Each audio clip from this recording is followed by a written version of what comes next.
Hello जी, कैसे हैं आप सब। उम्मीद है आप सब ठीक होंगे। और ये है मेरी मिट्टी, और मैं मिट्टी किस लिए तैयार कर रही हूँ वो भी मैं आपको बताऊंगी। तो चलिए वीडियो स्टार्ट करते हैं। और ये मैंने मिट्टी ली है मेरी पुराने जो मेरी टोकरियाँ थी उसकी मिट्टी है। 3 टोकरियों की मिट्टी है, और इसमें मैं एक टोकरी की मैं गोबर की खाद मैंने इसमें डाल दी है। तो गोबर की खाद मैंने इसमें डाली है क्योंकि 3 हिस्से मेरी मिट्टी और एक हिस्सा मेरे गोबर की खाद, और थोड़ी सी मैंने इसमें रेत डाल दी है, और एक मुट्ठी मैंने इसमें अपनी नीम की खली डाली है। तो मेरी जो मिट्टी है वो बिल्कुल तैयार हो गई है अच्छे से। और ये मिट्टी मैं जो तैयार कर रही हूँ वो मैं पोर्चुलाका के लिए कर रही हूँ, क्योंकि अब टाइम आ गया है। फरवरी आने से पहले अगर हम इसमें काम कर लेते हैं तो हमारी जो कटिंग जो हमारी सर्दियों में बिल्कुल मरी मरी सी हो जाती है ना, तो अभी ये इसका टाइम पीरियड बिल्कुल अच्छा है। और अब वैसे भी धूप निकल रही है, तो फरवरी के लास्ट तक हमारे जो ये पौधे हैं बहुत अच्छे से तैयार हो जाएंगे, और मार्च से फ्लावरिंग करने स्टार्ट हो जाएंगे।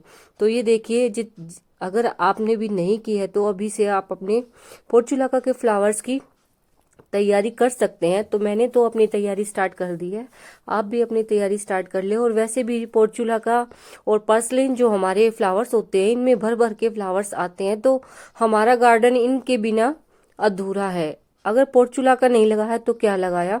तो इस वजह से मैं अब की बार अपनी कुछ टोकरियां मैं ज्यादा ही लगाऊंगी, और जो भी मैं ऊपर से अब कटिंग करूंगी तो उसको भी मैं अच्छी अच्छी जो कटिंग है तो उससे मेरी 1-2 टोकरियां और भी बन जाएंगी।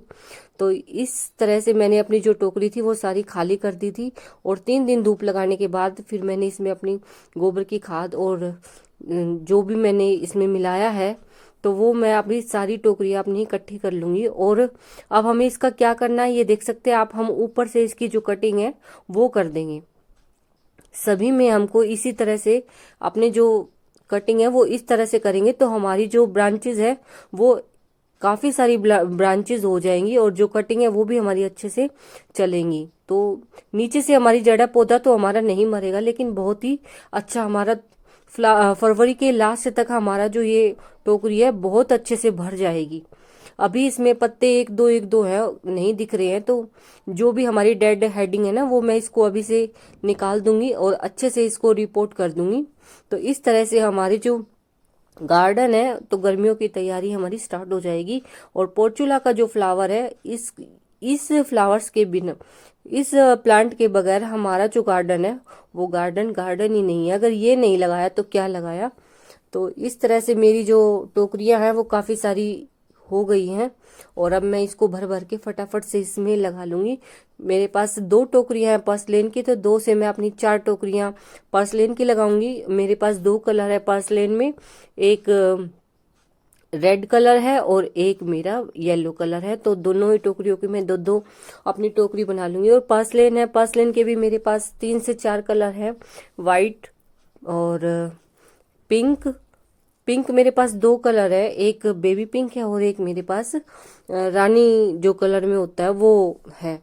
और तीसरा मेरे पास एक गाजरी कलर में है। तो मेरे पास 4 कलर है। और एक मेरे पास अब मैंने पिछले ही कुछ दिन पहले मैंने ऐड किया था येलो कलर, तो मेरे पास 4 से 5 कलर है पर्सलेन के। तो वो भी मैं अपने सारे कलर अपने अच्छे से ये रेडी कर लूंगी। तो मैंने इसको भी जो मेरी पर्स पोर्चुला का है इसको भी मैंने ऊपर से कट कर दिया है, जिससे कि जो हमारी टोकरी है वो फरवरी के लास्ट तक भर जाएंगी सारी।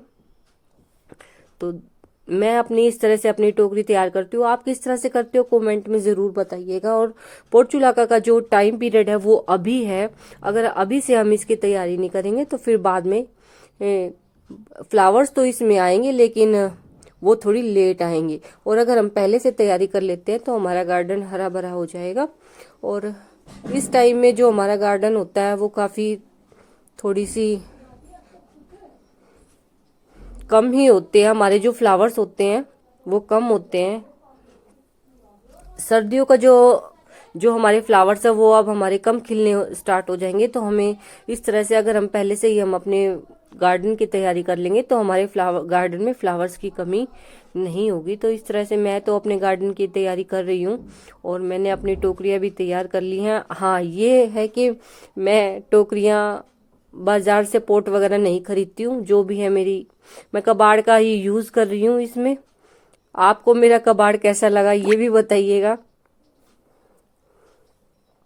तो इस तरह से घर के वेस्ट भी हमारा जो है वो भी यूज हो जाएगा और हमारे फ्लावर्स भी काफी सारे आएंगे। तो मैं तो इसी तरह से कबाड़ का यूज करती हूँ। ये देखिए मेरा वाटर प्लांटर है, मैंने अपने वाटर प्लांटर को भी खाली कर लिया। तो इसमें भी मैं कुछ कटिंग लगाऊंगी, जो अभी मैंने कटिंग की है ना, तो इसी में से मैं अपनी कटिंग बना लूंगी। तो इस तरह से मेरे जो पोट है वो काफी सारे हो जाएंगे। तो कुछ मेरे पास जड़ के ये हैं और कुछ मैं कटिंग भी लगा दूंगी इस तरह से। 2 से 3 दिन में इसकी जो कटिंग है वो तैयार हो जाती है। और सबसे आसान जो हमारा प्लांट है वो यही है, पोर्चुला का प्लांट।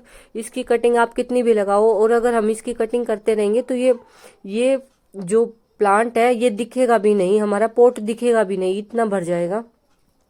और सबसे बड़ी बात तो ये है कि इस प्लांट को जब हम लगाते हैं ना तो ये इतना भर जाता है, क्योंकि इसमें इस प्लांट में फिर गुड़ाई नहीं होती है। और गुड़ाई हम नहीं करेंगे, फिर 1 से 1.5 महीने के बाद हम जब भी इसमें फर्टिलाइजर देंगे तो वो हम फर्टिलाइजर लिक्विड फर्टिलाइजर देंगे, जिससे कि हमारा जो प्लांट है वो काफी घना हो जाए और काफी सारे फ्लावर्स दे।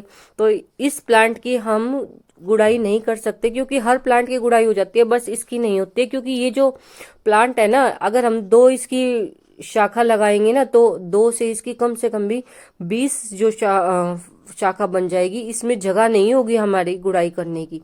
तो ये एक ऐसा प्लांट है, बिल्कुल भर जाता है पोट को, और पोट दिखाई भी नहीं देता है। तो इसमें मैं थोड़े से पत्ते डाल दूंगी नीचे, और इस तरह से मैंने अपनी मिट्टी भर ली है।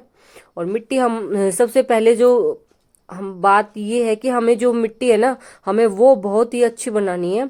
इसी तरह से मैंने अपनी मिट्टी में बिल्कुल गोबर की खाद 1 भाग लिया है पूरा, क्योंकि बार बार हम नहीं डाल सकेंगे। तो जो भी हम देंगे गोबर की खाद का, चाय की पत्ती का, और प्याज के छिलकों का, केले के छिलकों का, जो भी हम फर्टिलाइजर देंगे, फिर हम उसके बाद लिक्विड फर्टिलाइजर ही देंगे। और उसी से ये, इसमें ज्यादा फर्टिलाइजर की भी जरूरत नहीं है इस प्लांट को। तो हमारा जो प्लांट है ये बिल्कुल सबसे आसानी से लगने वाला है, और सबसे ज्यादा फ्लावर्स देने वाला जो हमारा प्लांट है वो यही है। और इसकी जो खूबसूरती है सबसे अच्छी लगती है। और जो ये इसके छोटे छोटे जो फ्लावर्स आते हैं वो बिल्कुल रोज की तरह लगते हैं, और बहुत सुंदर सुंदर कलर होते हैं। तो इससे हमारा जो गार्डन है वो काफी भरा भरा लगता है। और फ्लावर्स तो किसको पसंद नहीं है। तो इस तरह से जो सबसे आसानी से लगने वाला प्लांट है वो यही है। और ये इसकी जो कटिंग है, अगर आप 1 बार लगा लोगे तो आपके गार्डन से बिल्कुल भी नहीं जाएगा ये प्लांट। ये इतना ढीठ, जिसको बोलते हैं ना ढीठ पौधा, तो ये ढीठ पौधा ही है। आप इसकी छोटी सी कटिंग अगर 1 बार ले आएंगे ना तो ये आपके गार्डन से कभी भी नहीं जाएगा ये प्लांट मरने वाला नहीं है। और एक प्लांट से कम भी ढेरों प्लांट बना सकते हैं, ढेरों सारे पौधे बना सकते हैं। आपके गार्डन में बिल्कुल फ्लावर्स की कमी नहीं होगी, इतना आपके गार्डन को बिल्कुल फूलों से भर देगा ये प्लांट।